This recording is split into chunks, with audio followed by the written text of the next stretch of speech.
Hey, how we doing, guys? Welcome to another episode of the Bulls Roundtable.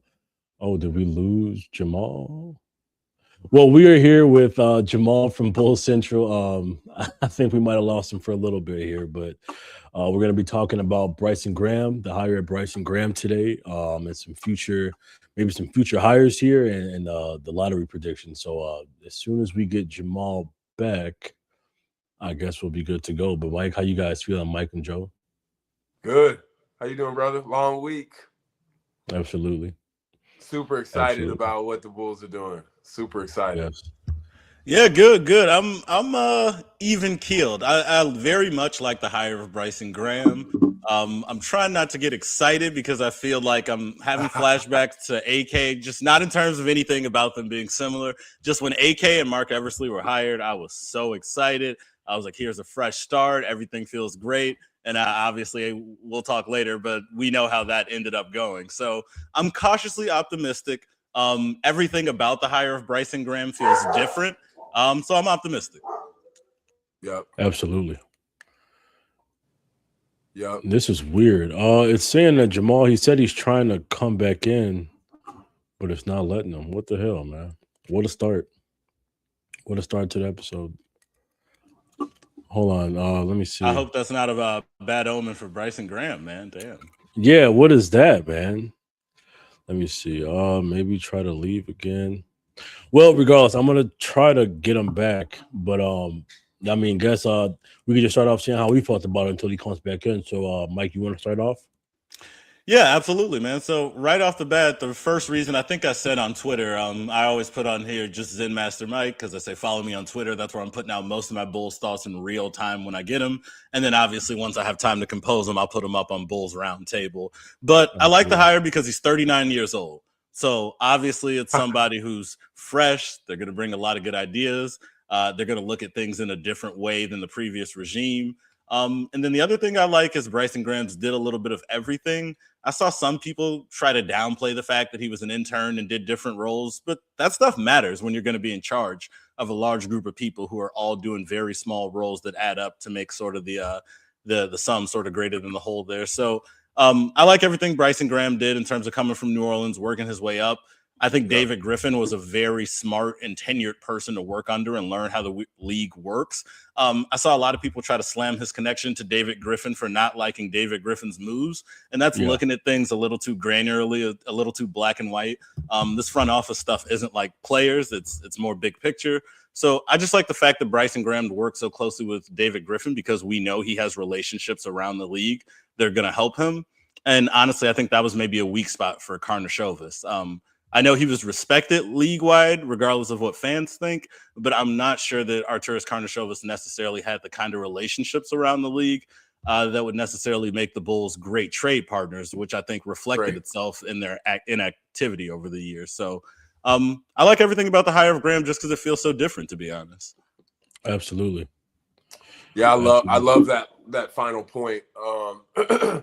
There there there does seem to be a fraternity amongst these guys that are general managers, and many of them were either role players or they washed out in college, and so I really appreciate the journey that Graham has taken. And when you look at sort of like Brad Stevens, right? Brad Stevens, I think he was selling medical devices or something like that. And then he was like, I hate this. I want to go back. And he started in the video room and then worked his way up, coached at Butler. And Ainge realized how talented of a coach he was and snagged him from Butler and then came to Boston. And now he's an executive in Boston.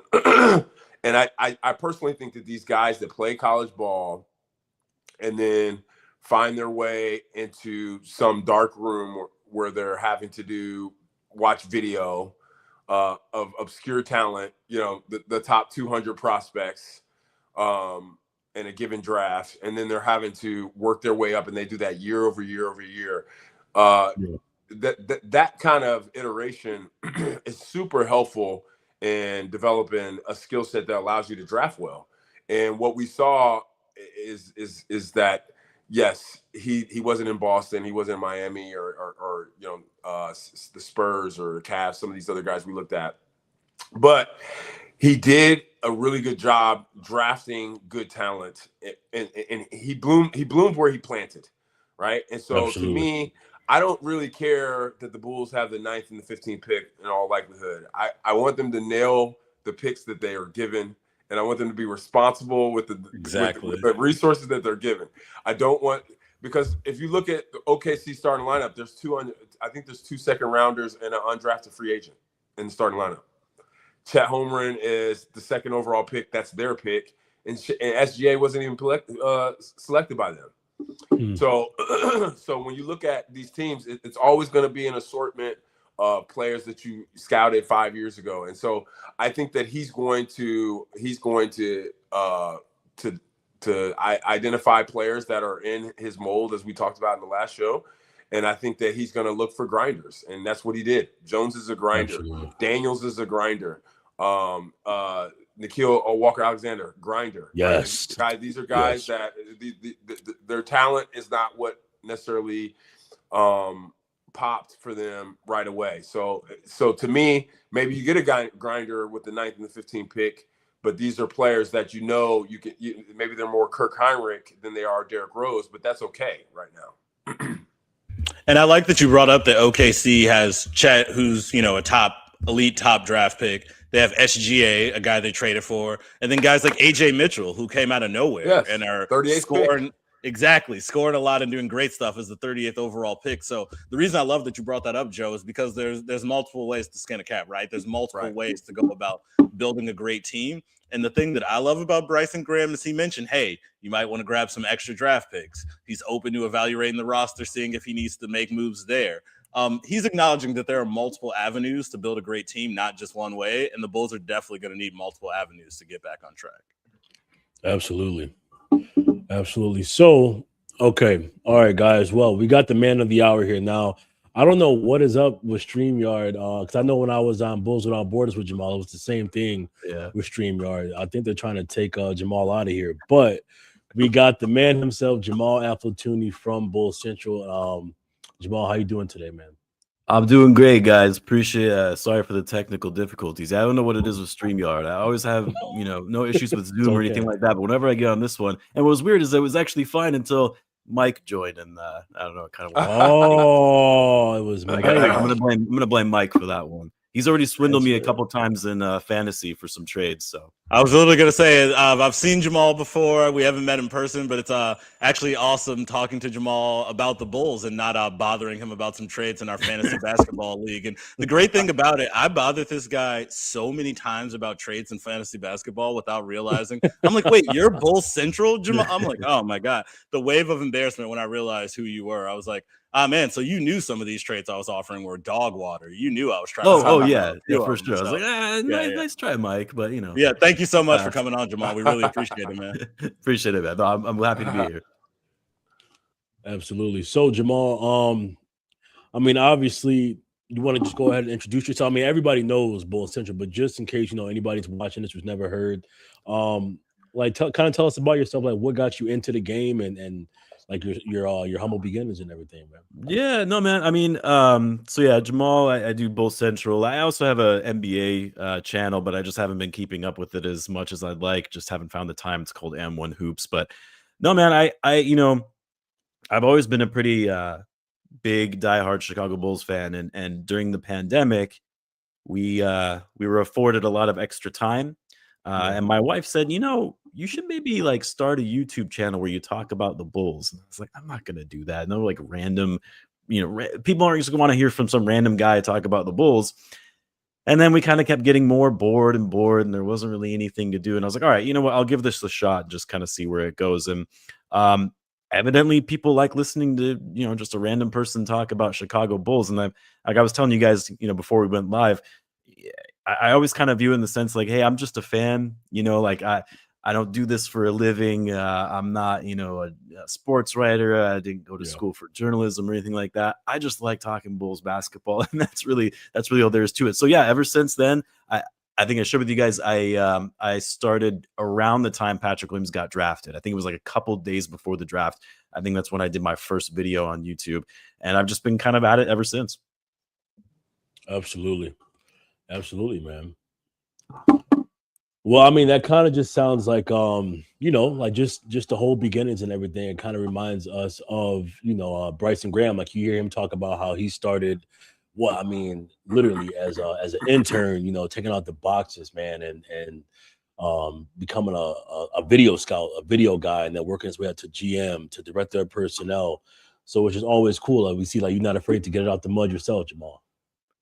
Yeah, man. It's funny. Bryson Graham, I know we talked a little about this offline too. It's like he wasn't like my first choice, but hearing him in that press conference, just the way that he carried himself, being so sharp, being very open and honest about what he wants to do with this team, how he kind of came up to be who he is, felt very relatable. And I feel like that's hard to do. I feel like a lot of executives, when you hear from them, you just can't really relate to them. But for him, I just felt like, man, like I could be like a buddy, like I could be friends with this guy. You know what I mean? I could go get a drink with him. And I like that aspect. So right away, he won me over in that sense.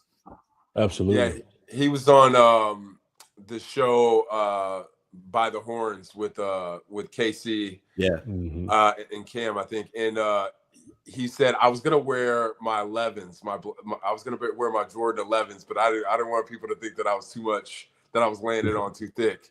But I thought that even the suit choice was a nice touch. I think that it's really fascinating to have someone that has a little bit of personality. Because quite honestly, since Paxson, because I think Paxson used to do a lot of radio, and he was open to being on the ESPN 1000 and the Score and all that.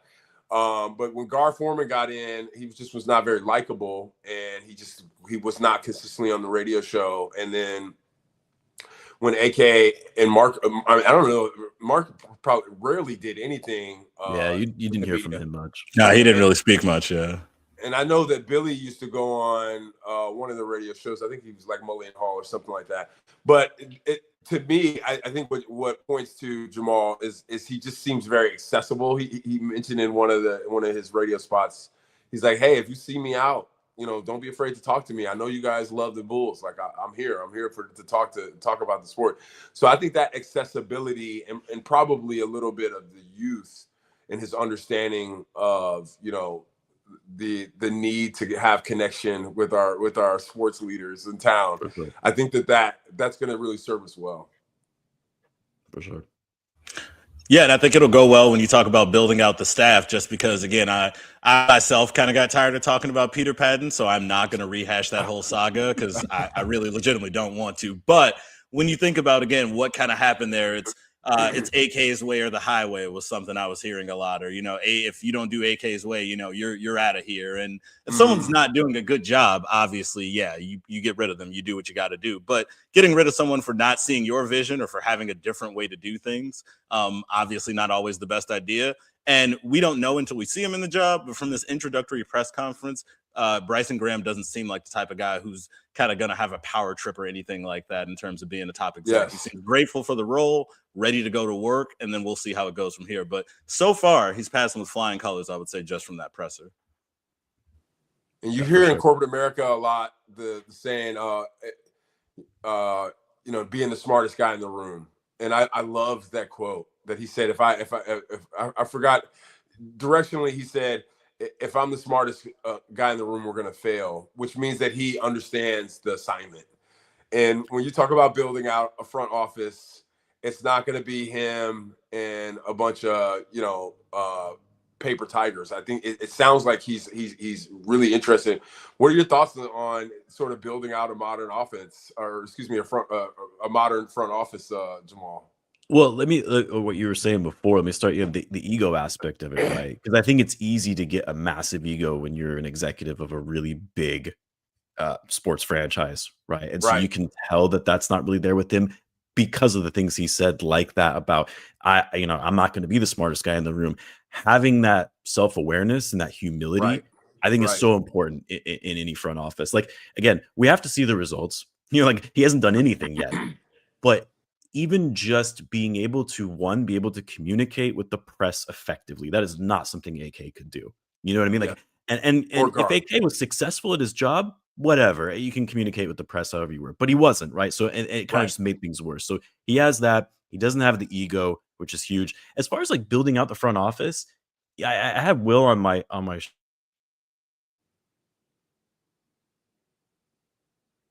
Did we lose him?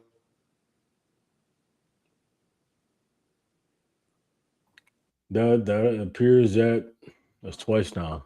I think he was gonna talk about how he had Will on the show. But I can't speak for him. I don't know what he's getting ready to say after that. What's going on today, man? But I mean, just to sort of close out the thought, I think that it's going to be interesting to see the Bulls have a modern front office. I mean, it's my understanding when Theo got here, the Cubs were very mom and popish, right? When Kevin Warren got to the Bears, the Bears were very mom and popish.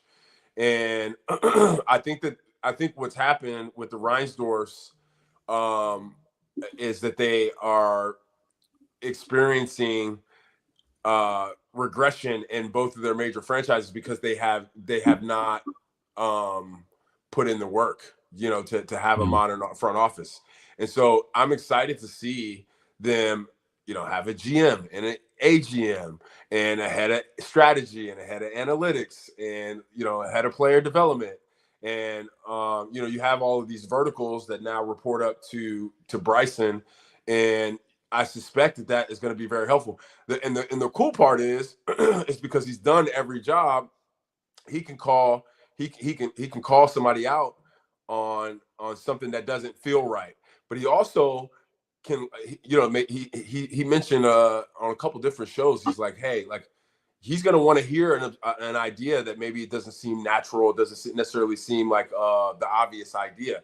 So I think that he's going to really, really pull on a lot of different strings, a lot of levers to be successful. And really, ultimately, what that allows you to do is win on the margins, right? So, like, again, OKC has 2 second-rounders and an undrafted free agent in their starting lineup, right? So, like, it doesn't have to just be about the 2 lottery picks, right? The 2 lottery picks that you want to build around. It's going to be about the plays, the moves on the margins. And it's kind of it's par for the course that I would bring this up, but he didn't say this directly, but I'm excited at the prospect of the Bulls having an analytics department. It's something that Joe kind of touched on with talking about Theo coming to the Cubs. Someone who used to work for the organization, Steve Weinman, he was with the Bulls for 13 years. I had the chance to sort of talk to him a little bit over the time, some years ago. And he was great, but they didn't really have an analytics staff. He was kind of their analytics guy. And I believe they had some people who focused on that. And then you go around the league and I hear you have analytics departments where you have upwards of 30 plus people just focusing on that. So I think it's something where, again, you talk about the Bulls stepping up and being modern front office. I'm very excited to see if they attack the analytics department. I know a lot of fans will kind of resist this, but because they complain about the lack of the mid-range, focusing too much on threes. But Billy Donovan sort of having the Bulls dramatically have that shift was him trying to get them to sort of line up with the rest of the NBA in terms of how other teams are playing.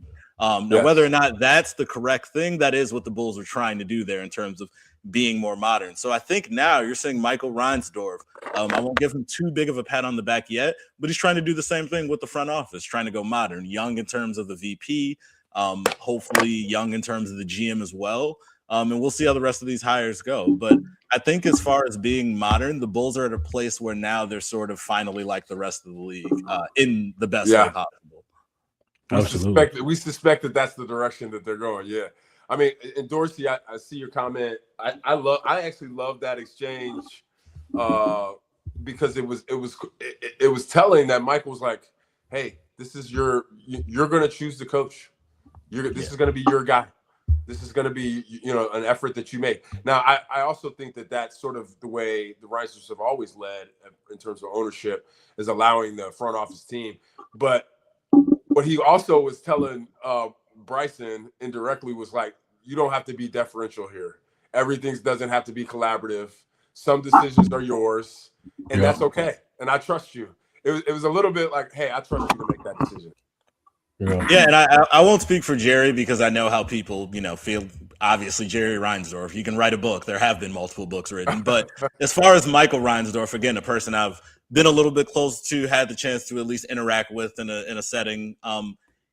I think, again, he genuinely does want the team to do well, cares about what the fans think and how they feel about the team, almost to the point where I think it's detrimental sometimes, but that can be a good thing. He really is passionate about caring about what he hears directly from season ticket holders.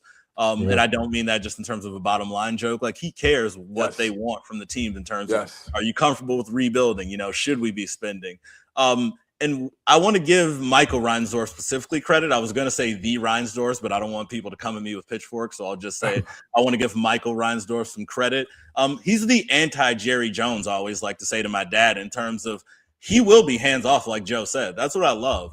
The AK hire would have been a home run if, as Jamaal was kind of alluding to, AK did a great job, because Michael Reinsdorf is going to give you the Bulls, and he's going to let you make basketball decisions that you think are correct. And that means letting AK run wild and be in charge and do whatever he wants. And that turned out to be a terrible decision. But you live and learn. But the good thing about that, Bryson Graham is in charge. He's going to get treated just like AK. He can run wild. He can hire who he wants. He can fire who he wants. And if you got the right guy, Michael Reinsdorf is a hero all of a sudden, because, again, now you're making the right move. So I think Michael deserves some credit, because, again, we all, and I won't say we all, but myself and a lot of my friends thought that AK was a great hire at the time. And you don't know until a guy starts in that role. Yeah, giving them control is all you can kind of ask for. One of the things that's been interesting in Chicago sports, and again, I know I'm older than you guys, so here's the Uncle Joe story. Like, if you look at the evolution of the ownership in the sports, the Ricketts were sort of, they were really surprising, because they all of a sudden it felt like that they like cared, right? And then we got Theo, and it seemed like, I was like, wow, they care. And then Theo's like, some of the stuff is like, what y'all doing over here, right? You know, because he was coming from Boston, and then the Cubs won, and the Blackhawks won. I mean, I think when the father died, or now the grandfather, when he died and Rocky took over, the Blackhawks got really good. They went out and got Bowman, and they made some really good decisions, and they had that little run in the early 2010s, and then something happened with George, and I don't know what it was, but around the time that he finally brought in Poles, and I think he brought in Warren, like, George was like, like, we need to get this back on track. And he was a little different in his tone. And I sensed that in Michael Reinsdorf in that apology, because the experience that we had with the Bears last year, it was so exhilarating, right? Like, I mean, we hadn't had a Chicago Bears experience like that since 2000 and really probably 2006. Because I think that Jay Cutler run, it just wasn't it was fun, but it wasn't great. I mean, they made it and they lost to Rodgers in the championship. So it almost feels like there's a little bit of like social pressure on the Bulls from other owners in the city to like, hey, y'all probably need to like, the Bulls and the White Sox need to get their stuff together. And I wonder even if there's some envy or jealousy, because, like, I mean, think about how we were feeling, bro. Like, think about everybody was following the Bulls and the Bears, in that run last year, and it was like nothing we had experienced in a long time. And I hope that sort of resonated with Michael, and I was really appreciative of the apology. Absolutely. Well, welcome back, Jamaal. Hear me okay? Yeah, for now we Sorry, can, man. I was like in deep like conversation talking about when I had Will Gottlieb on my show, and then all of a sudden, like, you guys like, hey, where do you go? And I can hear you guys, but you can't hear me. It's bizarre. Anyway. Yeah, that's bizarre. So what were you saying? Like, when you had Will, like, were you guys talking about like, just a future? Oh, I mean, I think Joe, you'd asked me the question around front office, how you go about building out a front office. I mean, to be honest, like, I don't really know the ins and outs of how you build a front office in the NBA, right? My knowledge of like all of the different departments that exist to be able to do that is very limited. And so all I know is just based on the fact that, you hear the Bulls front office, they've always been a little bit more lean than some of the other front offices around the league. So my hope is that what Michael's saying to Bryson, in that you're going to have free reign. There's not going to be any shortage of resources. Money is not an object, if you will. If that's truly the case, man, do what you need to do. Do what OKC does. Like build out the front office properly. Make sure you're getting the best and brightest minds in there to really be able to turn this thing around. Because then it's not really, you know, oh, is Bryson the right guy for the job? It's not about that. It's a collective, collaborative effort that they're trying to put together. So that's what I was saying before I got. What did you think about the interaction between Michael and Bryson during the press conference? You mean their interactions with each other? Well, there's two. I'll expand on the question a little bit. I thought that Michael's apology was really very appropriate, and I thought it was earnest. And then I thought that there were some exchanges between the two of them. In particular, Michael and I were talking about when Michael Reinsdorf told Bryson, like, "Hey, you're picking the coach." So I thought that there was some really interesting dynamics that felt new and fresh and healthy. It definitely. I mean, the fact that he interjected and said, "No, you're going to be picking the coach," to me spoke a lot. And the reason I say that is because I've always sort of been under this impression that, like, yeah, they hire a front office, but are they really the ones that are pulling the strings? And I don't know that, right? It's just, you know, you just, the things that they do, the things that past front offices have done, as far as making sure that they're staying under the tax, right? Kind of cutting corners here and there. It just seems like they're almost just doing what the ownership group is wanting them to do. So the fact that he was saying, no, this is you're picking the coach. I love that. Also, when it came to his apology, I thought that was great. I did not expect it, right? Because I think there's been very little accountability on the part of ownership, even throughout this process when, you know, things were not going well. I mean, one of the things that really bothered me about AK was that he rarely took responsibility. Like, he got always defensive whenever he was in any type of press conference. They were asking questions about, you know, what exactly is the plan here? He would just get defensive. Like, there was never a point. I think there was only one press conference where he said, you know, it's on me. That was when he's like, we're going to, you know, take a look at everything. Change needs to happen. That was really the only time. Outside of that, there was just very little accountability across the board. You didn't hear from Michael Reinsdorf at all. And whenever you did hear from AK, there was always just excuses, in my opinion. Yeah, absolutely. Yeah, and it's interesting now when you think about it, sort of like where we can go. There's so many possibilities. Have you sort of? He said that he hadn't looked at his coaching list in earnest, but I think, I don't know if Will was on the show. I don't know that I believe that fully, as much as I would say I'm sure that he's got a list, right? But I'm sure he's got to vet the list, is really what he's saying. What are your thoughts on some of the potential coaching hires that he could make? You got Sweeney. Well, you got Sweeney. You've got Tibbs is interested. He mentioned that it could be someone we don't even know, that we might not like. What are your thoughts there?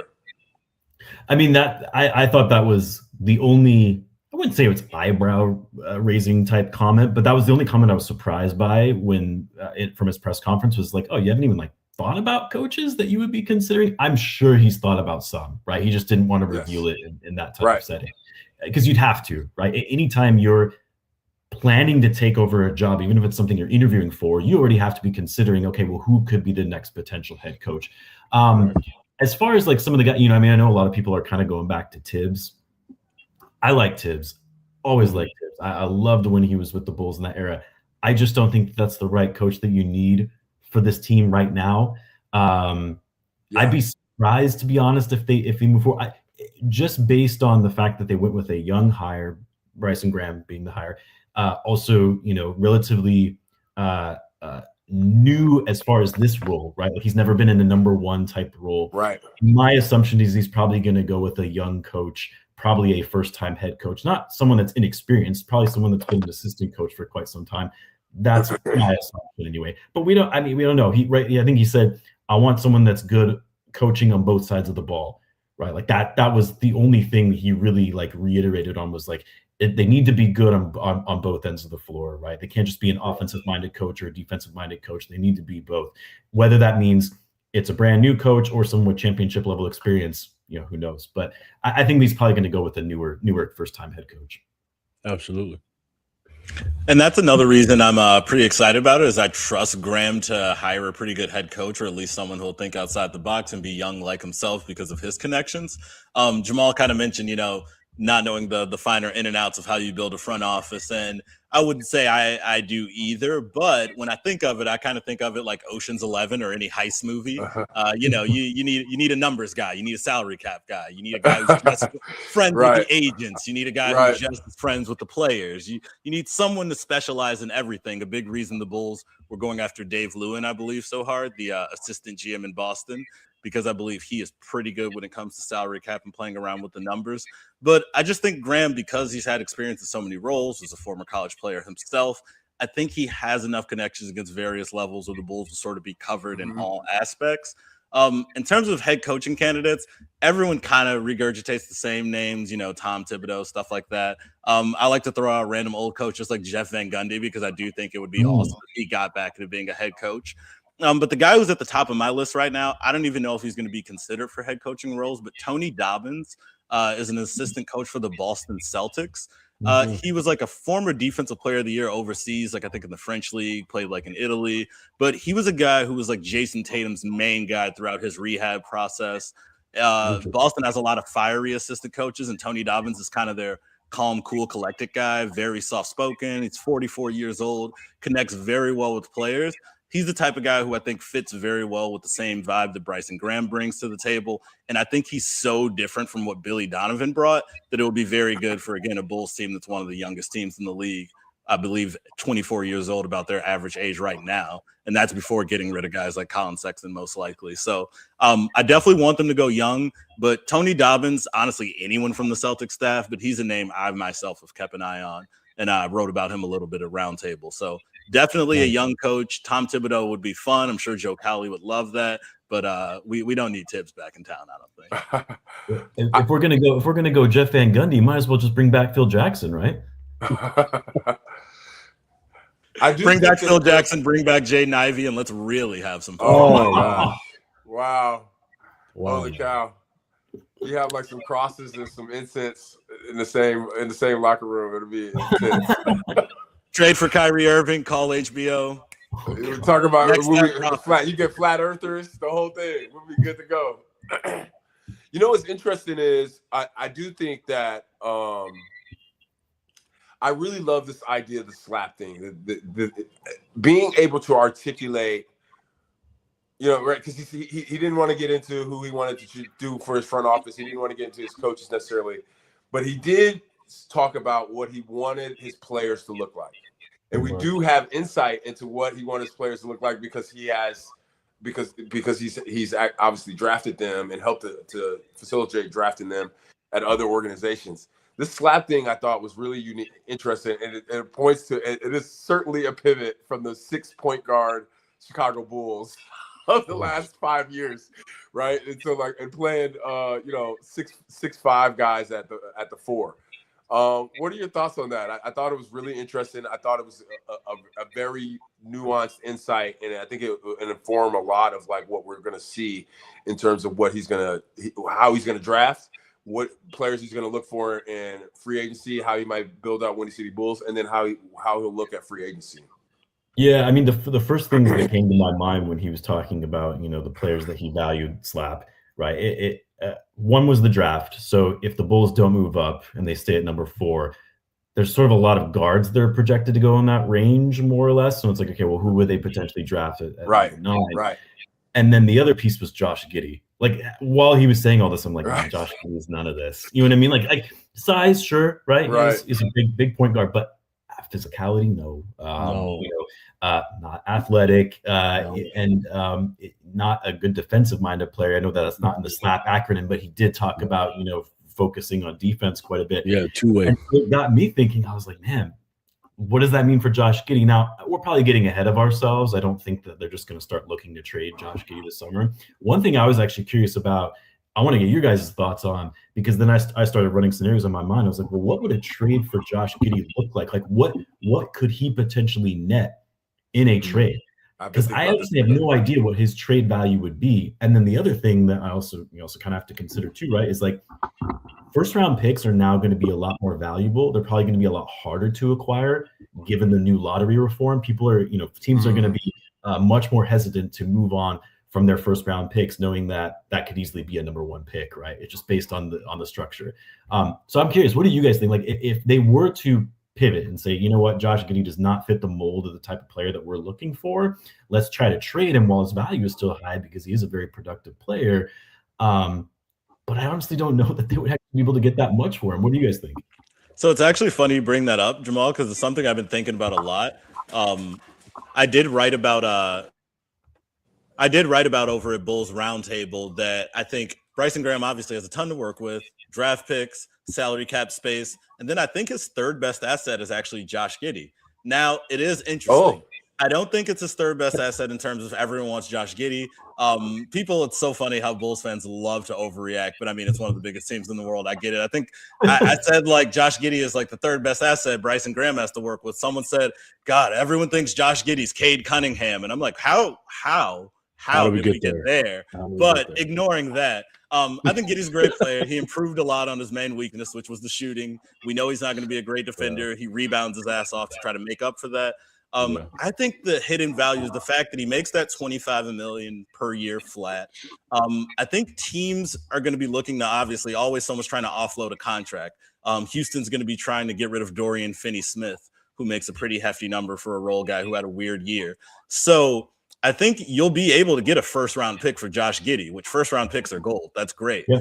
But I think the catch is when Josh Giddey was a restricted free agent, teams weren't knocking down their door to sign Josh Giddey. So I think they'll give you a first round pick if you're willing to take back a bad contract. They take Josh Giddey. Yes. And I think there's still a ton of value in that. So that $25 million figure is just other teams are going to look at that as I'll take Josh Giddey's $25 million if you take my problem, throw your first round pick for your troubles, because it's not like Giddey's some bum. So I do think the Bulls can get a first round pick for Giddey, but they're going to have to deal with the fact that they're going to have to eat some pretty terrible money, most likely.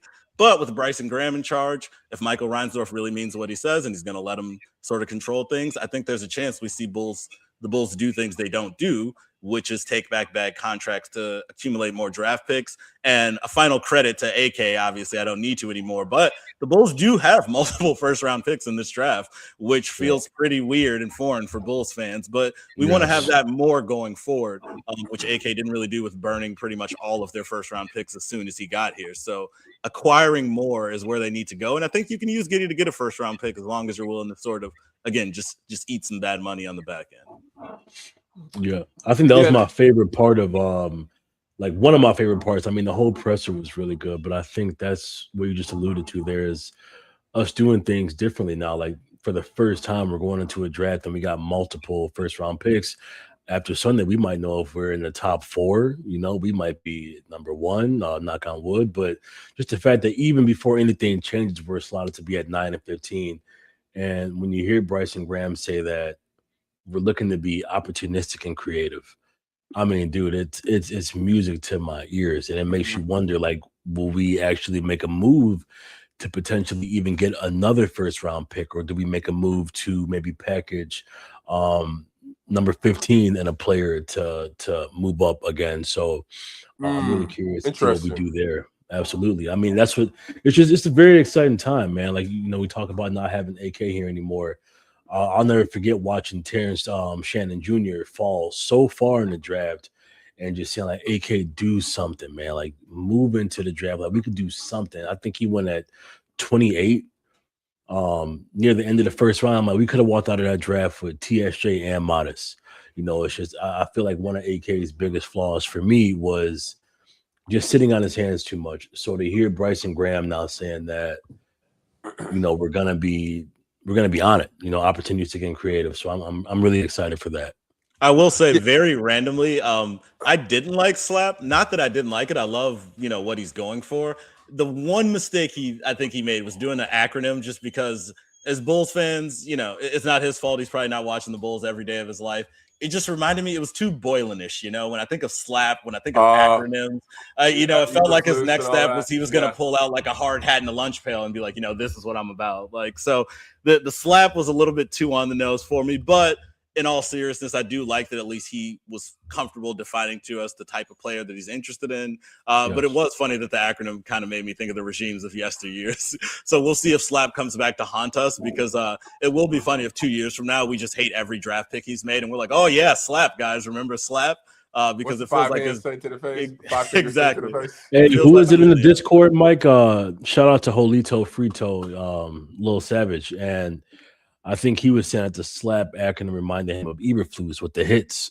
So I think I won't get so much caught up in the word. I'll look at the man who's saying the word. And I think that Bryson Graham, I like that, carries himself in just a much different way than any of these guys who come in saying stuff like bulls across the chest and fucking hit the punch out before you leave and push-ups and shit.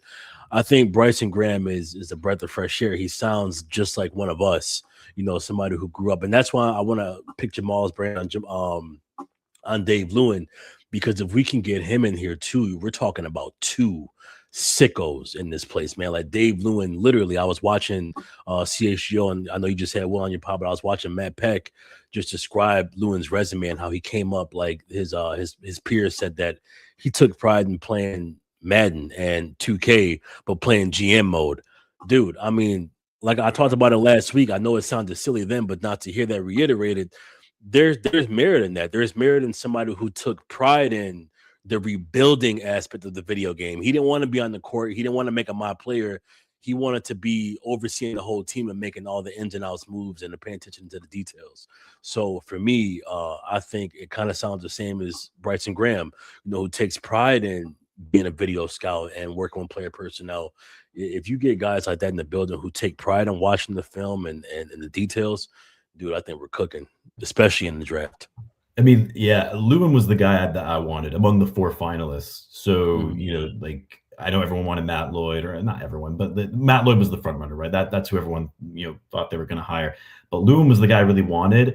And it was primarily, one, he's young, but also very analytically driven. You hear great things about him. And then above all, for a great organization, right? The Boston Celtics, like one of the top run franchises in the league, like, hands down. Like, as much as I hate the Boston Celtics, I've hated them for years, they're a professional organization and they always do well. And so anybody that comes from that team, that's who I wanted. That said, I would love for him to come in as the GM. My only question now is, it's like, does he take that job knowing he didn't get the number 1? You know what I mean? Like he interviewed for this job.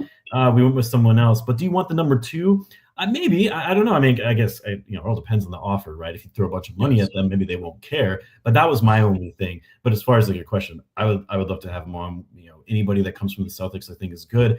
You obviously need someone that is very into the analytics and the trends and what's going on in modern day NBA. So I think it would be a perfect fit if they were able to bring him in. Yeah, and I think the fact that he was the assistant GM, I think they could still sell that to him. Sure.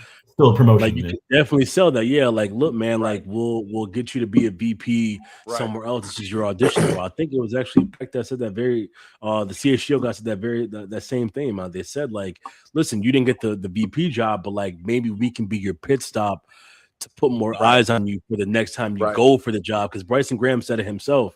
He took pride in the fact that he got the job because he said, this is my first time even trying to get this position, and I got it.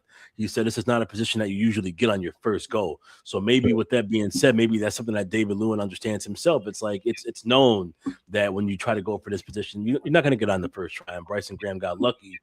But the fact that Bryson Graham's whole mantra is about being collaborative, and we all kind of just fell in love with just hearing him talk about just working together and building a squad, building a coalition. I think a dude like Bryson Graham, he's somebody that you want to work for. You know, he talked about his philosophy as, I think, 60% people first, 40% the business, when he was with Casey and Cameron Smith. Again, that's somebody, he said, like, when you work like that, people want to run through a wall for you. I mean, talking about him right now, I'm ready to run through a wall for Bryson Graham right now. So I can only imagine, if I'm David Lewin, if you have another psycho like Bryson Graham coming to you and saying, yo, work with me, let's rebuild this thing, I think he'd be all in for it, like, truthfully. Well, it's cool because Lewin is 37, so he might just in terms of age, he might be a handful of years away from that Right. true experience of leading a front office, and so he's a similar age.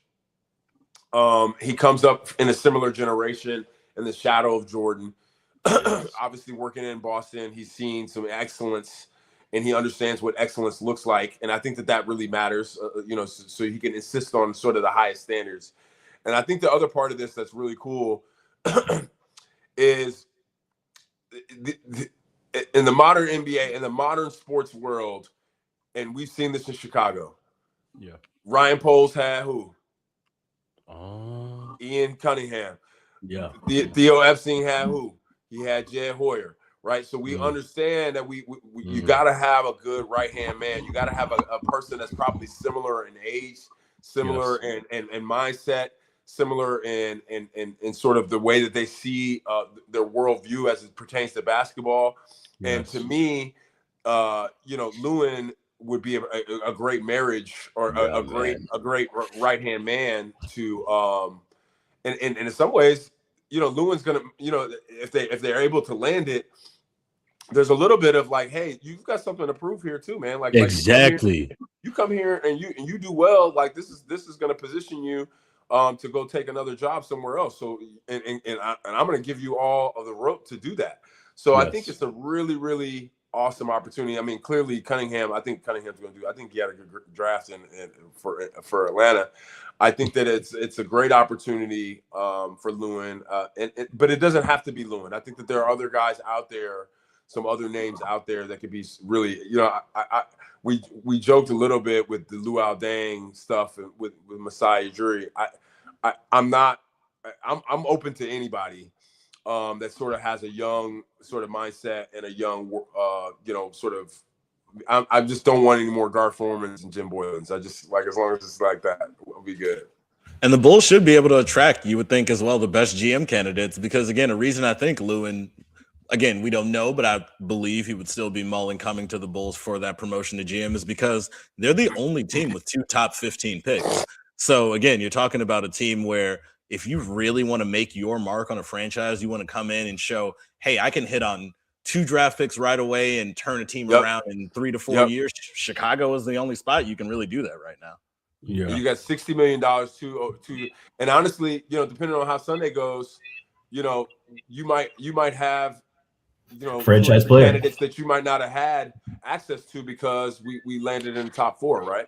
Yeah. I did want to address your comment, Jamaal, just to circle back on Giddey. I really, and this probably, maybe we could segue guilty into the players that are on the team or that have been on the team last year. Okay. I do wonder, like Orlando, Toronto, there's a handful of teams that I think that people don't like this because they were like, we would have to take the ball out of his hands. But I actually think that Giddey and Halliburton could play together. But I think that there's some places that he could go and you could yield really the beauty is in the eye of the beholder.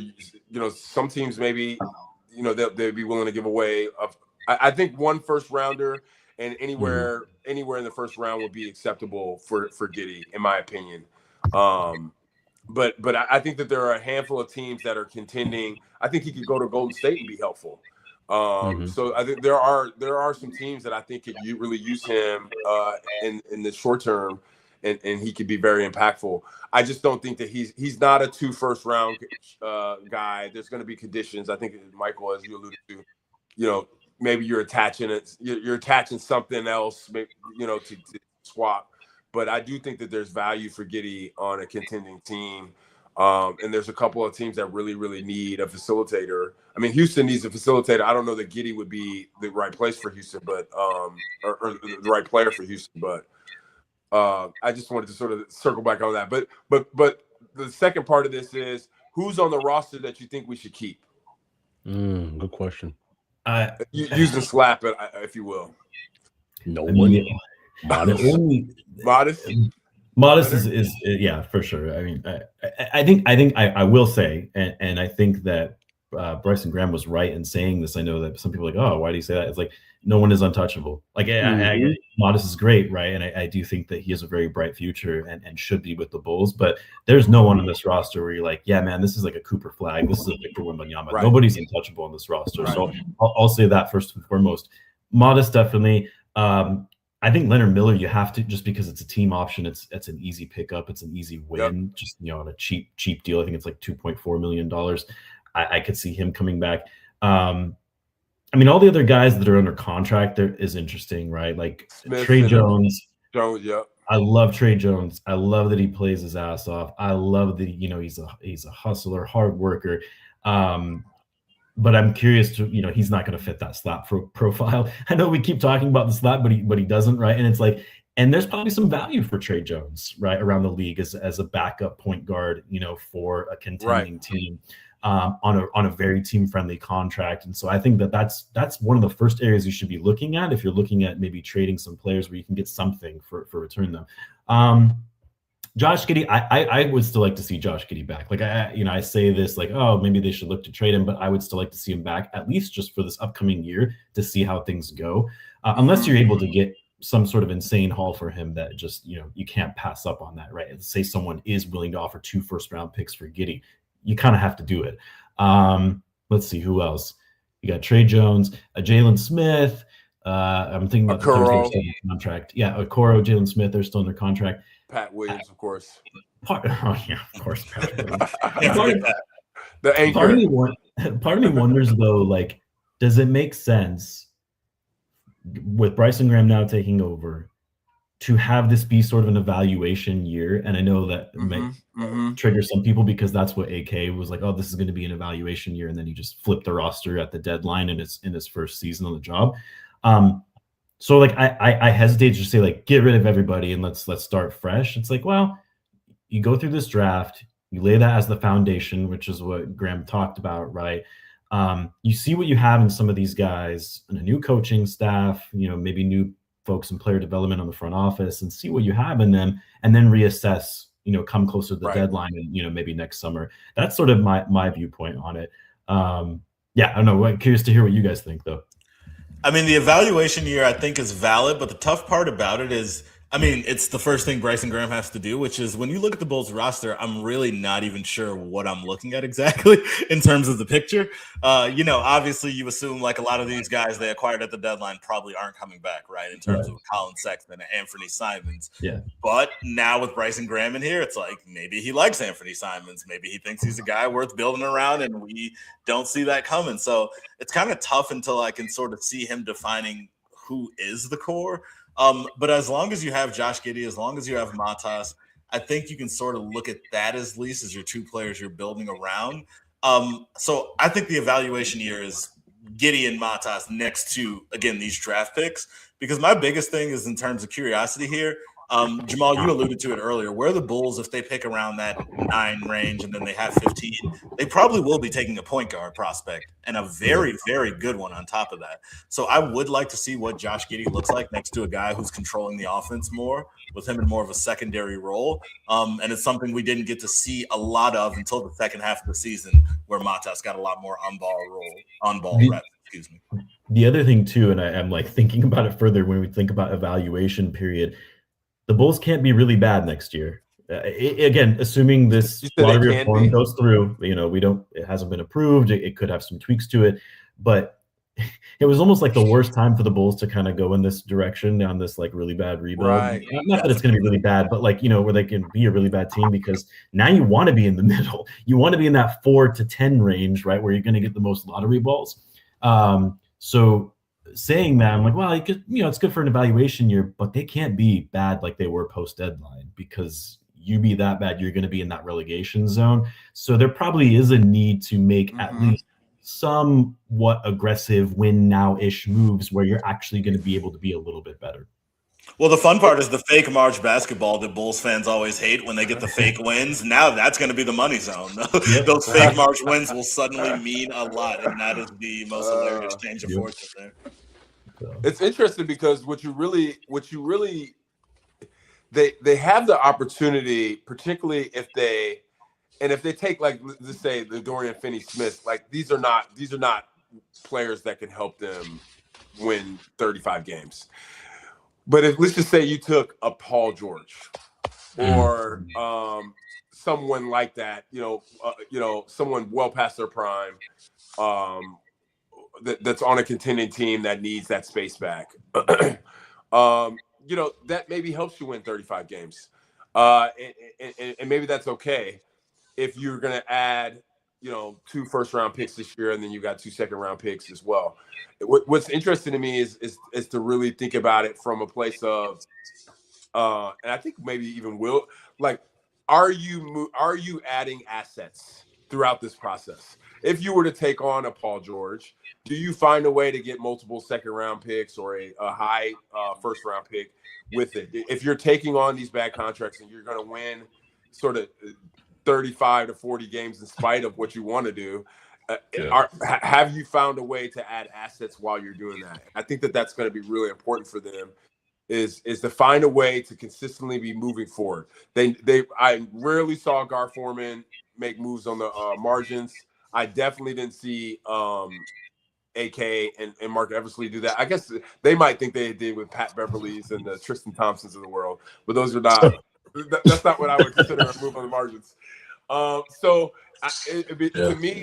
me, we're going to learn pretty quickly. I would be interested to know if you guys agree. I think that we'll know if he's competent within 4 or 5 months, because he has so many things that he has to do, and he has so many resources at his disposal that he can make bad decisions this summer. And I think it would be really telling pretty quickly.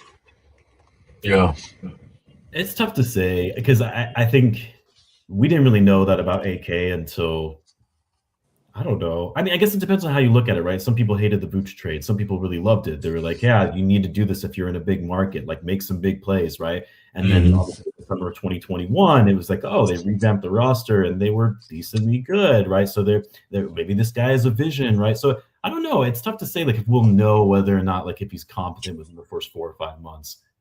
I don't know. Maybe. I guess it depends, because they actually have, substantial draft capital right now, and depending on how he uses those picks, that'll be telling for sure. That's kind of where I'm going. I mean, obviously with draft picks, that's my area that I care about the most. I've just been talking about these guys nonstop. I think until we see them play, obviously, and with rookies, it can be obviously much further in the season until we really know what we're looking at. But I think my big thing is we'll know if he's doing the right things or if he's going to be a good candidate right away from the initial reaction to the Bulls' first draft pick on draft night. And I mean instant reaction, in the moment, online, nationally, fan base, critics. Because when Patrick Williams was picked 4th overall, I will never forget. I myself, I mean, I was nobody writing stuff back then. But I remember I had Patrick Williams, I think 21st on my draft board. And I consider myself, man, I thought about this a lot. This kid's good. He's a first rounder, like in the 15 to 20 range, going to be great for someone. Bulls picked him 4th. And I was like, wow, this is insane to me. I wonder, is everyone else shocked? And there were people who had some feelings that he was going to go high. But generally the reaction was, wow, the Bulls took Patrick Williams 4th overall. And I was like, we'll see how this plays out. But I don't feel great that everyone feels so overwhelmingly shocked by this move. So this is a loaded draft class on paper. So let's just say the Bulls stay at 9. If the Bulls take, I'll just throw out a name, Karim Lopez, the kid who plays in the Australian League. I believe he's from Mexico. If the Bulls take him at 9 overall, and everyone's reaction is, oh, wow, 9, that's an interesting spot for him, I'm going to be a little on edge. But if he takes a guy where the reaction is kind of normal, I mean, in this class, even at 9, I think it is very hard to make a pick where people are disappointed. So if he does do that, I will be worried. Because I don't think that it's really hard to mess up this draft, in my opinion. So I think, again, the Bulls have 2 bites at the apple in the top 15. He should be able to hit at least 1 home run, even if the 15th pick, let's just say, ends up being a star and the 9th pick is a total bust. One of these kids should end up being pretty good. And I think we'll know from the reaction on draft night. Yeah, that was that's actually something I want to ask you, Jamaal. So I got like 3 different scenarios here. So the first one's going to be, we'll do some lotto predictions. So if we stay at 9 and we stay at 15, who would you want? And then the second one will be, if we end up moving to the top 4 and we keep number 15, who would you want? And then lastly, we'll do if we end up moving all the way to number 1, who do you take? And then, what do we do with that 15th pick? But yeah, we'll start it for all of us. Like if we stay at 9 and 15, who are a couple different scenarios you're looking at? I need to do more research on this draft class. I've done some, and I think the guy that I really like in that range is sort of the 15, not 9, but I feel like he's going to go earlier, and I feel like it's a little bit of a reach to take him at 9 is Demara. He might go 9. Some people are saying he's probably going to go earlier. He doesn't really fit the whole archetype of, because he's not very athletic, but he's big, he's long, right? He's very physical. I think that kind of can be your potential starting center for the future. And then I also like, what's his name? Braden Burries. He might go 9. Again, guard, but I think I like that he's, got that two-way potential, very physical, things like that. Number 1 is easy for me. If the Bulls move up to number 1, it's Debinsa. Like, you got to take Debinsa. I don't think that there's any question around that. And then if they do, if they're somewhere in I think the top 4 picks are all but more or less clear. You got Debinsa, you got Peterson, Boozer, and Wilson. So whatever the Bulls get, whoever's available on the board that's still among those 3 or 4, I would just say you take them. Absolutely. How do you rank those 4? Yeah, that's a good question. Yeah, no, that's a good question. And obviously I'm not the best person to ask when it comes to this, but my personal opinion, I'm not a big Peterson guy. One, because he's a guard and the Bulls already have a lot of guards, but also just questions around his work ethic and then some of the injury concerns around there as well. I would still take him I wouldn't let him. If you have the 4th pick and he hasn't been selected, you take him. But he would be 4th on my board. I would probably go Debinsa, Boozer, and then Wilson, and then Peterson. Boozer. Yeah. Debinsa, you said Debinsa, Boozer, Wilson, then Peterson. I like that. Yeah. Why do you like Boozer more than Wilson? I'm curious. I think it's more the upside. Like I like the versatility that he has. He's got to improve his shot. Like that's a big piece. But I think he's a very high IQ player. Not to say that Wilson isn't, but I see more upside with Boozer than Wilson. I still think Wilson's going to be a great player too. Like I said, I could be completely wrong on that, but that's if I had to do an order of those top 4, that's what it would be. How do you feel about Lindenborg? So I like him. I like him a lot, and I actually think he kind of fits the archetype of what for sure saying he wants. But he's 24 years old. You know what I mean? Like it's which is maybe it's not a bad thing, right? Like the Bulls took Taj Gibson, but that was a late first rounder. That wasn't an early pick. They took Taj Gibson. He was 23, 24 at the time, right? And it's probably why he fell so late into the draft. He ended up being an amazing player for the Bulls. That's my only hesitancy is it's if we're really going down this path of rebuilding and we're trying to get the timeline even a little bit younger, does it make sense to draft a 24-year-old? I don't know. Right. I think he's a great player. Yeah. Yeah, I think that they have so many interesting options. I'm really curious about the guard that they can get. I do think that it feels like to me, and Michael's been on board with if they get 2 point guards, great. Because but I'm very curious to see them sort of do a wing and a big man. Yeah. I don't think that I would like to see Modest play the 3, not the 4. Yes. And so it's really interesting to me if you could get Amara or a Lindenborg. I wouldn't even be opposed if they did a 4 and a 5. How do you feel about Swaim and Carr? Have you? I know you said you hadn't looked at them, but are there any wings? I know you said Burries you liked, but have you looked at any other wings that you think could be impactful to the team? I mean, there's definitely. I'm sure there's some exist. I'm let me pull up the mock board right now. Why not? Right? Yeah, absolutely. I'm a huge Carr fan. I just love his length and from what I saw, I liked Carr, and I mean, that's the thing. You need wings in this league, right? And so I think that should be a focus. I mean, again, it kind of goes back to the Bulls are in a really good spot because they have these 2 options, right? So they can get a big in 1 pick and get a wing in another pick, or if they have to get a guard, great. Right. Let's see what we can do with him. Pick best player available, and then see what happens from there. Let me see. Yeah. No, absolutely.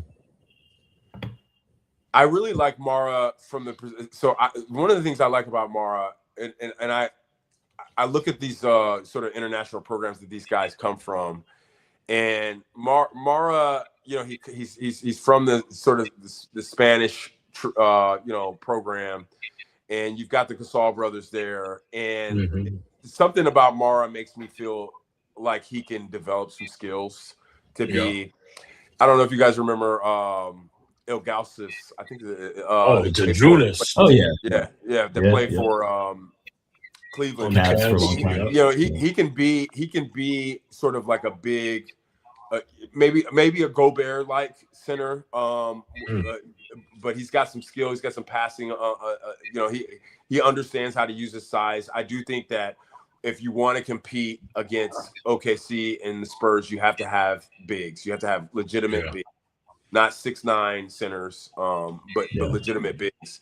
And so Mara also puts us in a position where I feel like we maybe can compete down the road, right, 3 or 4 or 5 years from now. I really like Steinbach and Visar. I don't know if they would go as high as 15, but I like both of those players in terms of size. Nate Ament is a good guy too. Like as far as like a wing goes, right? Like someone that's, you know, like athletic, durable, plays, you know, pretty impactful defense as well. I think that would be a good option too. Yeah, Nate Ament's very interesting to me. It's interesting you guys talk about the wings because, like, I personally, I haven't went deep into the first round. I think, like, I'm pretty much done because I really only care about the Bulls and who they're going to draft. But I think I went about like 20-something guys deep. And I don't really love the wings in this class. But again, when you look at the guards, you're kind of stacked on guards throughout. Whereas I think wings, you just have those top guys are so elite in terms of Peterson and DeBansta. Then Cameron Carr out of Baylor, I like a lot. I do like Karim Lopez, even though I kind of took a mini shot at him earlier. But there's a lot of guys with length that are interesting. But this guard class is so stacked.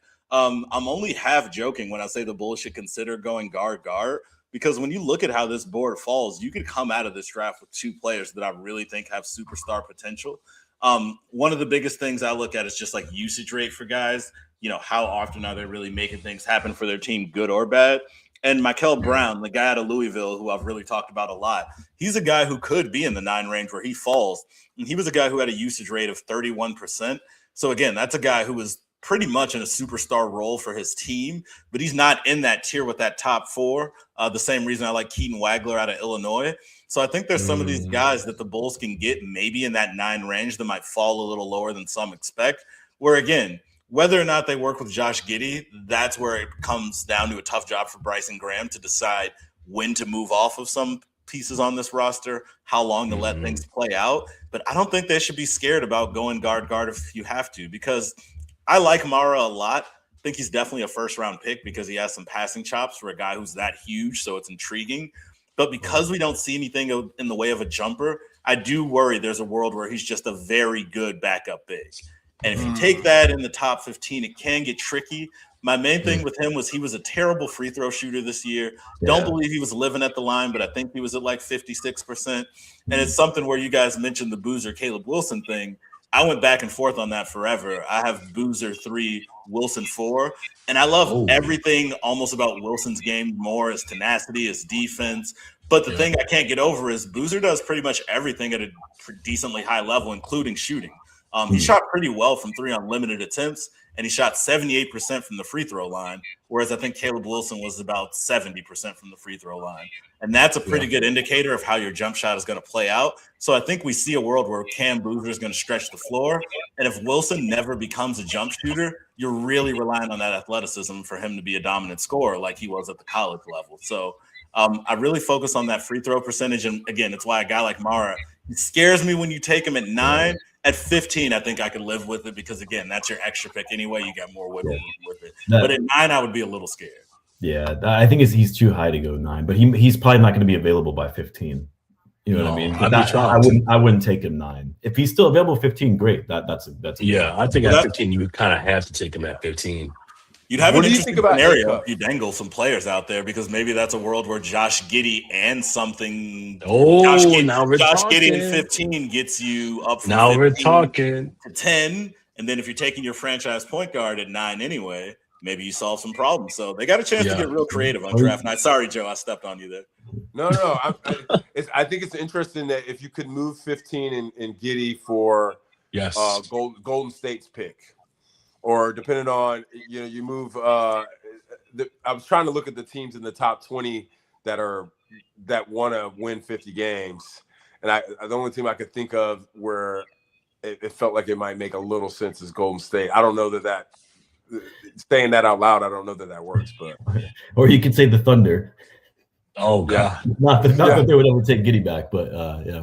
Well, Atlanta took the motherload offer in the first place to get that Pelicans pick, right? Yeah, depending on where that goes, let's say we do part 2. Obviously, it'd be a little bit of a risk gamble for Bryson Graham, but if you throw out multiple future Bulls first-round picks, I think any team is going to pick up the phone at this point.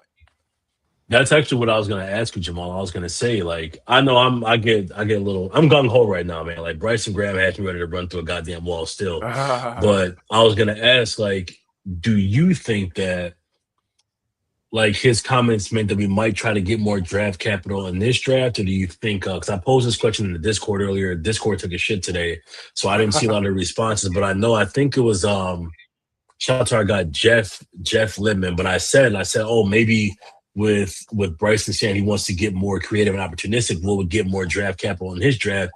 He said he thinks that maybe it's not about this draft, but using whatever assets we have to acquire players or future assets down the line. Because Bryson Graham also did allude to that too. He said that it is going to take some time, and this draft will be the first iteration of this new era. So he's going to be patient. So it's hard to read if we're going to try to move up and maybe use that guy like Trey Jones because he doesn't fit SLAP, and use a guy like Trey Jones or Jalen Smith, package that with a pick to maybe move into the late end of the first round, or maybe we use that for a player in free agency, or what do you think? Or package, all the second round picks that they have, right? How many we got? Like 8 of those things right now, man. Yeah, I mean, that's got to be valuable for something, right? It's tough to say. I think the Bulls have opportunities to potentially not only just move up in this draft, but acquire an additional pick, right? Like you said, using Trey Jones as an example to try to get maybe in the late first round, package, additional second round picks. They also already have 2 second round picks in this draft too, right? So that's a good point. I forgot about that. Try to move up. I don't know. I think it's one of those things where you get an idea of what Bryson Graham wants, but we're never really going to truly know until we actually start seeing some of his transactions to say, okay, this is what he's about. But I think there's a lot of opportunities, and I've said this before, I think there's multiple opportunities to take on some undesirable contracts to take in additional draft capital, future first round picks from teams. I look at a guy like Jakob Poeltl, right? Like the Raptors would love to get out of his contract. Right. How much, how desperate are they to get off of his contract? What's even worth it, right? How much do the Bulls need to get back in return to get off of, to take in a contract like that? Going back to like the Josh Giddey piece as well, it's like, would a Giddey Suggs trade make sense? Not that I'm we talked about that in Discord because they struggled a lot, but like, does that make sense? Because the Magic really, really need a facility. They do, man. Would they be willing to throw in something else? Because in my opinion, right now anyway, Giddey has shown to be more reliable as a productive player than someone like Suggs, even though Suggs is exponentially better defensively. So I look at stuff like that. There's just I kind of keep going back. It's like there's a lot of opportunity. There's a lot of things that Graham can do, like you said, to get creative as well, to try to really I don't know who. My bad, Joe. It's just his comment I wanted to address because he said, like, why would you want Jakob Poeltl? No, man, it's not about wanting him. He can sit his ass on the bench. Right. It's about, are we going to get some draft capital attached to it? And I'm not mad at the end of the day, I'm not mad at a dude like Jakob Poeltl if being our next Nick Richards. Now, granted, the contract is what it is, but if it gets us some, if it gets us some draft capital, though, I'm fine with keeping them there, man. I dealt with Nikola Vucevic being my center for 6 years. I think I'm okay with dealing with some Poeltl if it gets us some capital. Just to address that comment. At least Poeltl, can protect the rim a little bit, not something. Exactly. Well, and like you look at you get a let's say you do get Mara at 15, right? And then yes, sir. You trade for Pirtle, and I don't know what they would trade. Let's just say they trade Patrick Williams or for Pirtle, and they get, you know, whatever it is that helps facilitate Toronto getting some cap space. So we get Pirtle and a first-round pick for to help Toronto get, you know, $10 million in cap space. I'm all for it. Right. So remember, OKC went and got Kemba Walker and Al Horford, and they didn't play them. They did not play those two players. They played Josh Giddey and SGA. They barely played SGA, and they lost. Right. So you know, it's totally. I think as long as we're, you know, as fans, as long as we're sort of processing these moves under with the understanding that, hey, this gives you access to more draft capital, right? So as long as a move is being made that advances, you know, your long-term goals, then it's a good move. I think Bryson Graham kind of alluded to that in his presser. He just seems to be playing chess out here, man. Like he said, like, even if, you know, every move comes with layers. Like I may make this move and you may not understand it now, but it's setting up something for the future. Again, that's already just so refreshing to hear, as opposed to AK, where it seemed like he's tripling down on moves or he's not wanting to move off something because he made the wrong choice. It's like this dude, Bryson Graham, is already talking about thinking ahead, where you may not understand a piece of the puzzle, but it's all in connection and a part of something bigger. So I'm just excited for that, man. Truly. Jamaal, what are your thoughts on Modest's potential, his ceiling? It's a good question. I mean, it's tough to say because I go back and forth a lot, because then there are times where I'm like, man, Modest is amazing, incredible. And then there's some games where I'm just like, is he going to be like a superstar? You know what I mean? And I don't know if that's, you know, has to do with coaching, the team dynamics, right? The fact that, you know, they're not in a position to be competing, and I don't know if that's wearing on him a little bit. I think, you know, if Modest just continues to work on his strength, his overall physicality, that's sort of his biggest weakness, right? He's just not a very physical guy at this point in time. Right. But outside of that, he has all the tools, right? He has the tools to be a really great player. I think he can be a future star, all-star. I don't know about superstar. Like I don't know if I see all NBA caliber, you know, in front of him, but maybe making a couple all-star games, and that's still really good. That's okay. Yeah, people get upset when you say that. Like, we don't need every player to be a superstar, man. Like him being a really solid number 3 is. I just think of Luol Deng. I mean, even though he became an all-star, but like to me, he was never a superstar.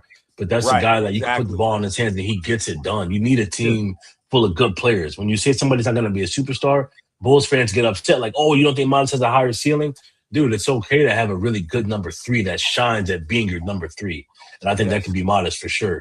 And if he does great, like if he breaks out and becomes like a top 5 player in the league, I don't think it's going to happen. But if he does, even better. Amazing. I'm happy to come on here and eat my words. Like, yeah, I didn't think the guy was going to be a superstar, but he is, and I'm happy. Exactly. Exactly.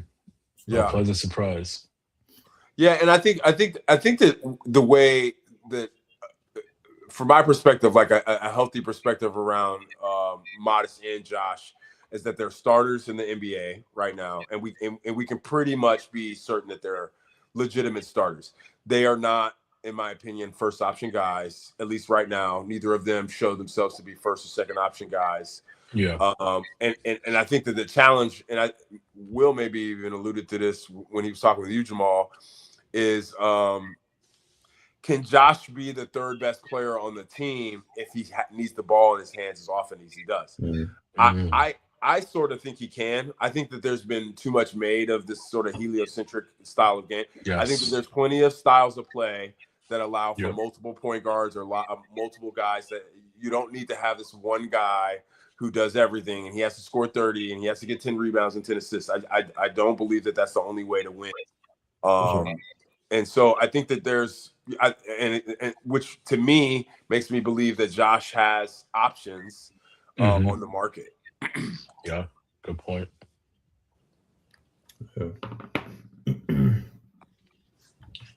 I mean, from what I'll say too, just to allude to that as well, it just makes me wonder. I know I keep harping on it, but like I love to hear that Bryson say like he may bring in a coach where we might want to kill him for it. So again, like you're talking about Giddy just having options out there, just we don't know what this team's about to look like this offseason. And like that's just the most exciting part about it all.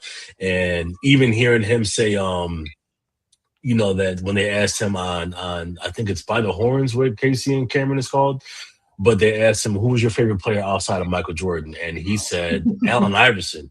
Yeah. Which that kind of surprised me. I mean, so like that also shows you, because I made a tweet about it. I just said, like, does that mean that he may be looking at like Darius Acuff potentially here? And people say, oh, well, he doesn't fit Slap.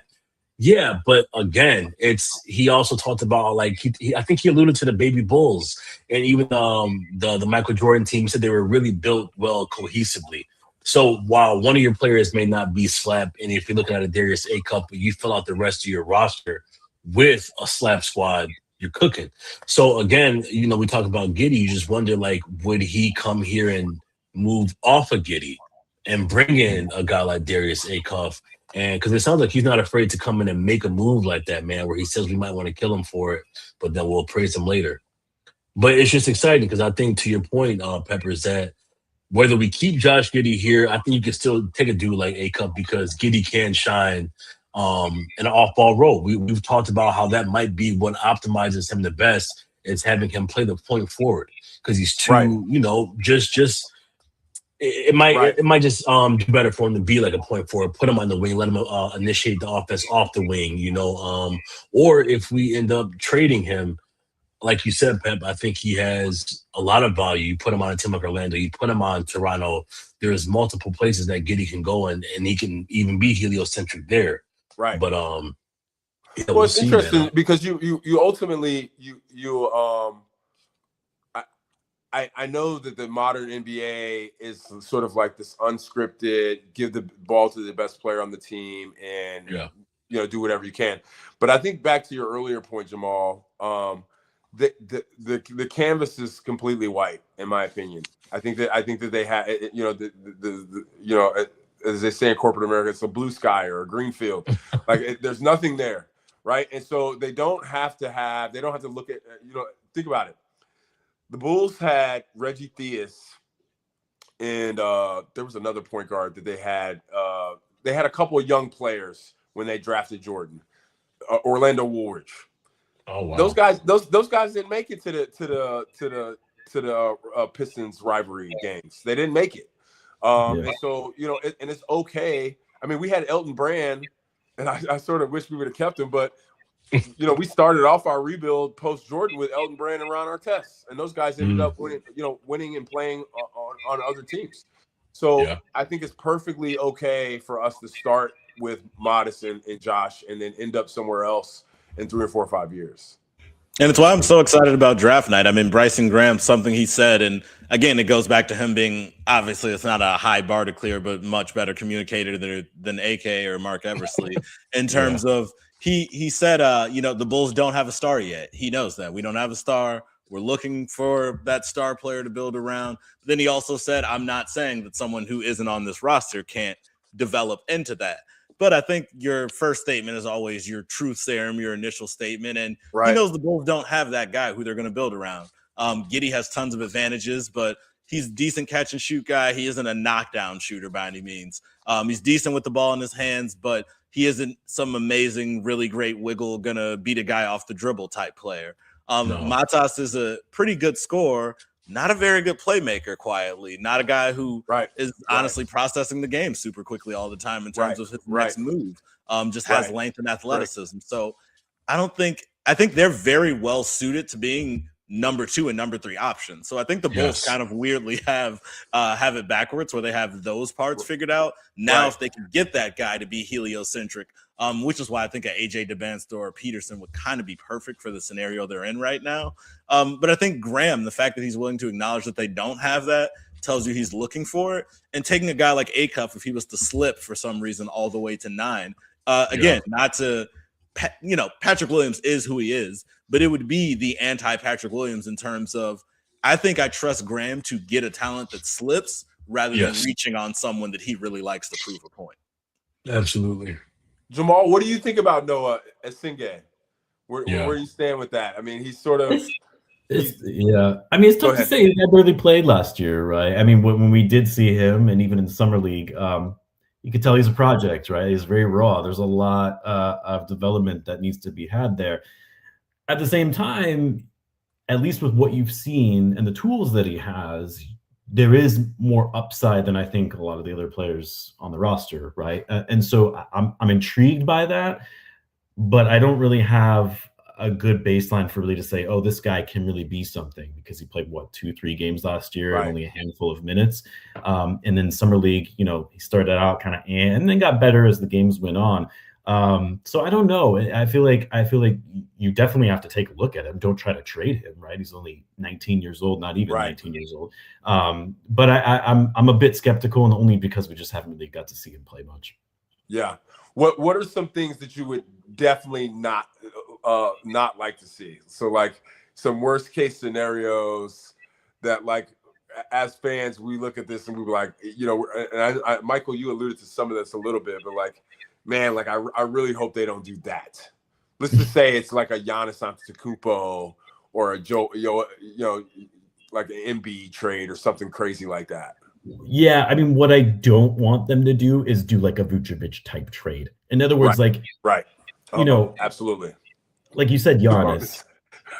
Trade for Sabonis. Yes. Shout out Barton. Exactly. Like you said, Giannis, but it's still Giannis. You know what I mean? Like, Yeah, I don't think they should go that route. But you know, like, I could be sold on it because it's still freaking Giannis, right? I mean, depending on how much they would have to give up to get him. But don't go after like a fringe type all-star that puts up big numbers, but also has a lot of weaknesses, where you trade future draft capital when you're in a rebuild. Right. So that is what I really hope that they don't do. And I don't think that they would. I think Bryson Graham, first of all, knows that they're in a rebuild. AK was never able to admit that they were actually exactly. That was huge. And I think no denial. Exactly. And he knows that this is going to take time, whereas AK just tried to flip it. I think he really just wanted to show like, hey, I'm the big guy in town, and I know how to flip this thing around, and we're going to bring a title contender right away. So I don't expect that they would do anything like that. So as far as like a question, that is what I hope would not happen. And then I also just hope that, you know, they're not just going to try to trade for like, you know, second draft guys. Again, it's all the AK specials. That's just what I hope. You know, oh, Grady Dick is, you know, wanting to, you know, get out of Toronto. Let's go after him. Like, what is that? You know, like that. How does that really benefit you? It's stuff like that I would not want to see. I mean, if you move if these second round picks, if you're doing that with your low value picks, okay. But if you're using premium picks to do that, like if you're moving the 56th pick for Grady Dick. Oh yeah, sure. Whatever. Yeah. Right. But like if you're moving the 38th pick, that would piss me off, because I think a top 40 pick in this draft, you know, can yield you talent. Yeah, absolutely. And I was really intrigued by Oklahoma City's draft. They are consistently good 20 to 50. They are consistently good in these, you know, in the margins. Yeah, and I really, you know, so like him being bad there is something I definitely do not want to see. I definitely want to see us be better constructing a team that, you know, has a long tail. And I like the term that he used, the term layers. I don't know how intentional that was, but like, you know, the idea of layering this thing the right way is what, you know, Detroit has done. It's what Charlotte's done. It's what OKC has done. It's what the Spurs have done. And it takes you 3 years of suffering, but it's worth it. How do you think that the Bulls fans are going to treat Graham as we walk through the mud? As you say, we're getting it out of the mud means we will suffer in the mud for 2 or 3 seasons. How do you think that the Bulls fans will react to 20-win seasons for 3 years in a row? I mean, there's always going to be the Bulls fans that are going to be mad about everything. You're right. We know that. So there's always going to be that. I do think that even for some of the ones that don't necessarily complain, they're going to want to see some semblance of winning, or, you know, progress at, you know, you said 2 to 3 years. Like, it's like, yeah, by season 3, let's hope we're not winning 20 games. Right. Especially then going back to the new, you know, draft lottery reform, you don't want to be in that area. But I think that there's always going to be fans that are going to be annoyed. Why aren't we winning now? Right? Like, they're always anxious. They want to be, you know, right at the forefront, getting into the championship contention. But I think some fans will be patient. I myself am going to be patient because I'm patient. Yeah, you have to, right? Based on where we're at right now, you're going to have to be patient.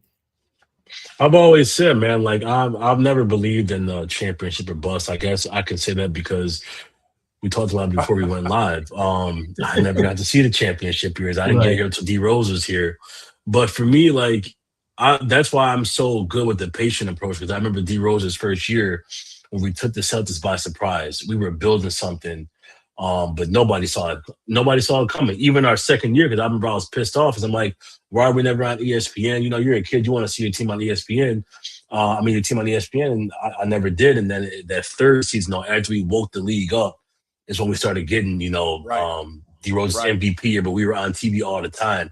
But that right there showed me winning is what counts. And sometimes that takes time, but your team could still be good. Because I remember watching every game, and I'm like, why doesn't the rest of the NBA, like my friends who were friends of, that's when LeBron was on the Cavs back then, and we'd be at lunch, and they'd be talking about, how they were watching the Cavs. And I'm like, y'all wasn't watching the Bulls last night? And they'd be like, man, we don't care about the Bulls. But I knew how good we were.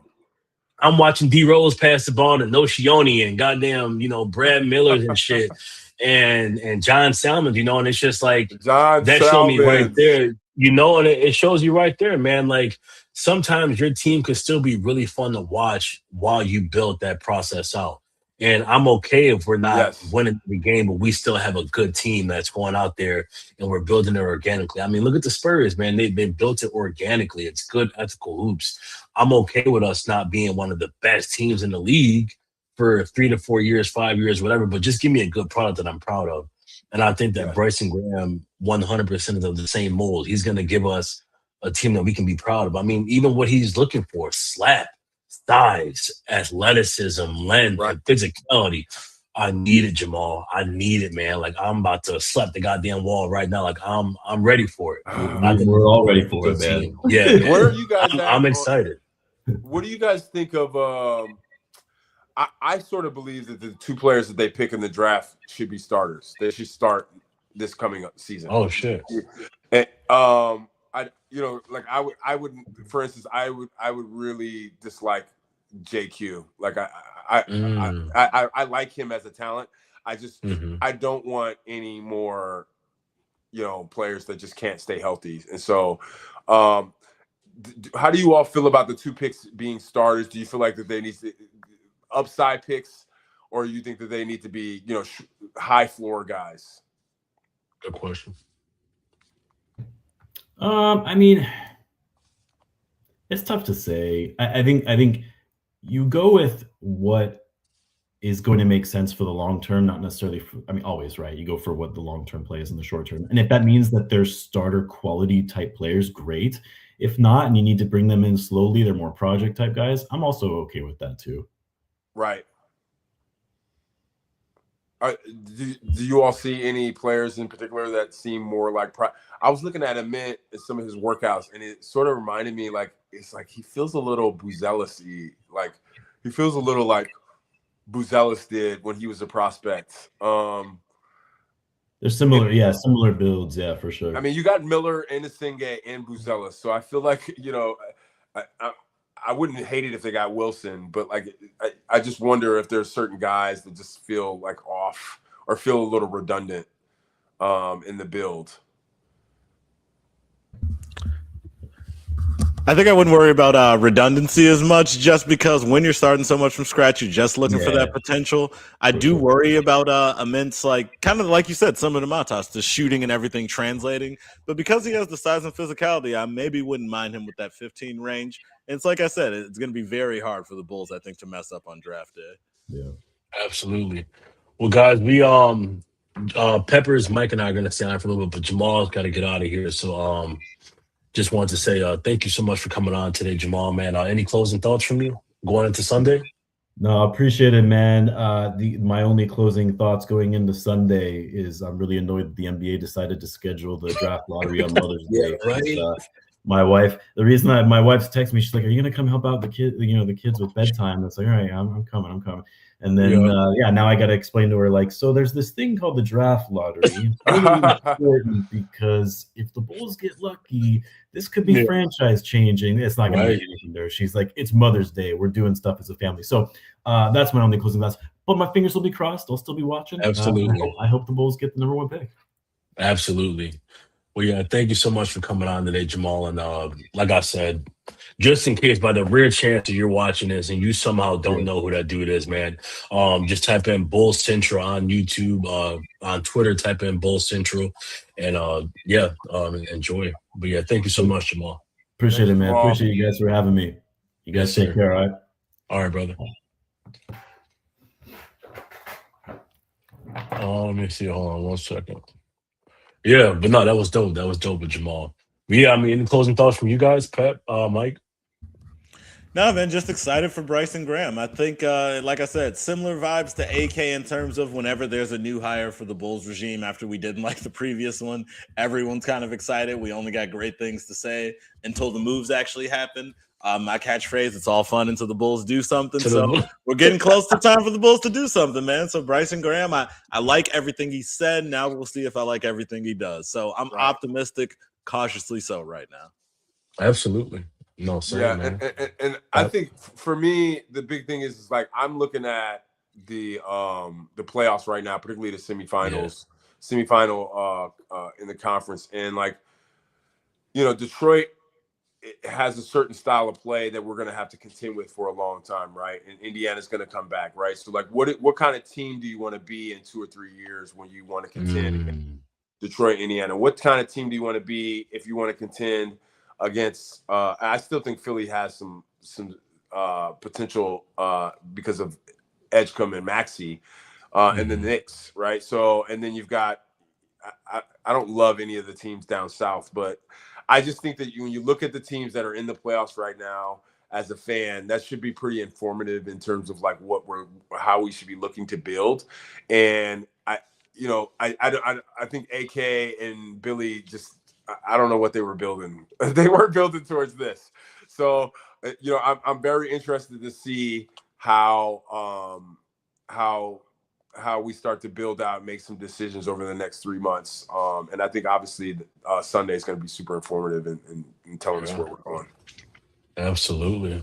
Absolutely. All right, gentlemen. Well, I mean, this was great. Like I said, shout out to Jamaal for coming through.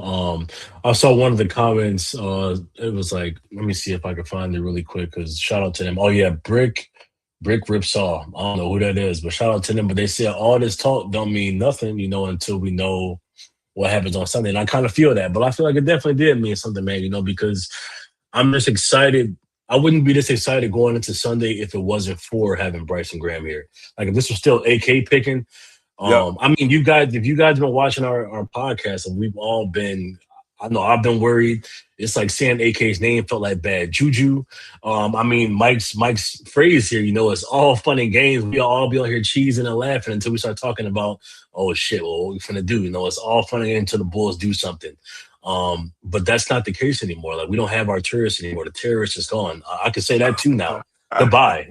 So I'm just really excited going into Sunday, man. Like for the first time, I don't know, without even knowing where he picked, I just don't know what kind of players that he wants to get.